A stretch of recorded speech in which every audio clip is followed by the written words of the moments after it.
मासूम निहत्ते फलस्तीन, मासूम निहत्ते औरतें, मासूम निहत्ते बच्चे, मासूम निहत्ते नौजवान, उनका कसूर कोई और नहीं था। वो बैतुल मुक़द्दस के अंदर इबादत करना चाहते थे, इबादत के अंदर वो अपना सजदा रेज होना चाहते थे, अपने रब को राजी करना चाहते थे, अपने रब को मनवाना चाहते थे। लेकिन जालिम इस्राएली फौज ने उन पर निहत्ते लोगों पर आकर गोलियों की ऐसी बौछार कर दी कि लाशों के अंबार लग गए। हमको एहसास नहीं है, हम ना इफ्तार में उनको याद कर सके, ना हमको रात में याद कर सके, ना हमको सजदे में याद आते हैं वो, ना हमको रुकू में याद आते हैं वो, ना हमको दुआ में याद आते हैं वो बेचारों को हमने दुनिया से काट कर उन मुसलमानों को हमने निहत्ते कर दिया। आज शदीद जरूरत है जिजान मोहतरम मेरे और आपकी, जो लोग मुतकीफ बैठे हुए हैं हर मस्जिद के अंदर, मैं उनसे भी इल्तिमास कर रहा हूं कि रात को उठिए आखिरी पहर में, तहज्जुद अदा करते वक्त में कुनूत नाजिला का एहतमाम करके इन यहूदियों की तबाही का जरिया बन जाए मैं और आप, और इन यहूदियों को सफ़े हस्ती से मिटने का जरिया बन जाए मैं और आप। इनकी दादागिरी, इनकी इजारादारी का वक्त इंशाअल्लाह अल्लाह के हुक्म से करीब आ रहा है इंशाअल्लाह।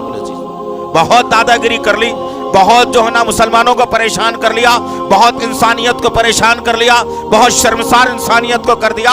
वक्त आ रहा है हम इनके लिए एक चेतावनी की यह बात जरूर बताएंगे कि अभी इस सरजमीन के ऊपर उमर बिन खत्ताब रज़ी अल्लाह तआला अन्हु के चाहने वाले मौजूद है। खबरदार यहूदी, अभी अल्हम्दुलिल्लाह खालिद बिन वलीद जैसे सिपह सालार के मानने और चाहने वाले इस सरजमीन पर जिंदा है अल्हम्दुलिल्लाह।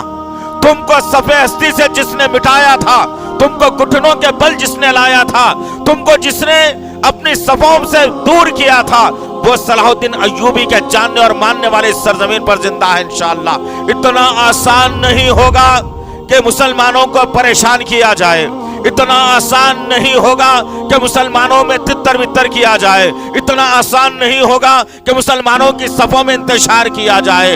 तुम चलाओ, कितने गोलियां चला सकते हो, लेकिन याद रखना अबाबिल जैसे परिंदों ने काबे की हिफाजत की थी, और अल्लाह उम्मत मोहम्मदिया के हर बेटी और बेटे को, हर नौजवान और हर बुजुर्ग का अबाबिल बना के बैतुल मुक़द्दस की हिफाजत के लिए रखेगा इंशाअल्लाह।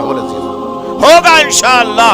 हम वक्त के इंतजार में हैं, हम अल्लाह से मुनाजात कर रहे हैं, हम अल्लाह से दुआ कर रहे हैं, हम अल्लाह को पुकार रहे हैं। हमारे गुनाहों की ये सजा है कि अल्लाह हमारी दुआ आनन फानन कबूल नहीं कर रहा है, इसीलिए कि वह जबान से मैं झूठ भी बोलता हूँ, उस जबान से धोखा भी देता हूँ, उस जबान से मैं अल्लाह का नाम भी लेता हूँ, फिर अल्लाह कैसे मेरी दुआ को कबूल करेगा। इसीलिए मेरे मुसलमानों, ये चार मीनार के दामन में जो काला काले बुरखे जो नजर आ रहे हैं, ये जो दयूस किस्म के मर्द अपनी औरतों के उंगलियां पकड़कर जो शॉपिंग करा रहे हैं, मैं उनसे भी कह रहा हूं, बाज आ जाओ इन हरकतों से। दुश्मन तुम्हारी सफों को खोखली कर रहा है, दुश्मन तुम्हारी सफों में इंतशार पैदा कर रहा है, दुश्मन तुम्हें तबाह करने के पूरे जरिए ढूंढ रहा है, और तुम हो के ईद की खुशियां मनाने में लगे हो। जरा सोचो उन लोगों के बारे में जो मर्ज से हैदराबाद की सरजमीन पर किसी का बाप मर गया, किसी की बीवी मर गई, किसी का भाई बेटा मर गया, किसी की औलाद मर गई, किसी का पड़ोसी मर गया। क्या तुम उनके गम में शरीक होना नहीं चाहते?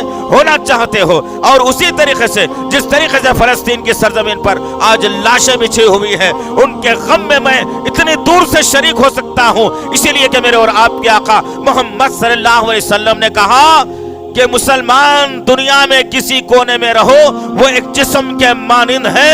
अगर उसकी एक उंगली को अगर जख्म होता है तो उसका सारा जिस्म बुखार में मुब्तला होता है। यही कैफियत अल्लाह के नबी सल्लल्लाहु अलैहि वसल्लम ने बताई और कहा कि दुनिया के किसी खित्ते के अंदर कोई मुसलमान अगर परेशान हो जाता है या गमज़दा होता है तो दुनिया के सारे मुसलमानों को उसके गम में शरीक होना चाहिए। हम फलस्तीनी मुसलमानों के साथ हैं अल्हम्दुलिल्लाह, हम उनके दर्द में शामिल हैं इंशाअल्लाह, हम उनके गम में शामिल हैं इंशाअल्लाह, और अल्लाह की बारगाह में हम तौहीद परस्त जरूर मांगते रहेंगे इंशाअल्लाह। वक्त का इंतजार भी करेंगे इंशाअल्लाह, सब्र भी करेंगे इंशाअल्लाह, लेकिन हमें उम्मीद है कि अल्लाह हमारी दुआ रायगा नहीं करेगा इंशाअल्लाहुल अज़ीज़। इब्राहीम अलैहिस्सलाम को अल्लाह 100 साल के बाद औलाद दे सकता है, तो अल्लाह हमारी भी दुआ कभी ना कभी तो जरूर कबूल करेगा। लेकिन हम ये वार्निंग करना चाहते हैं इन यहूदियों को कि अपनी अकल को ठिकाने लाओ।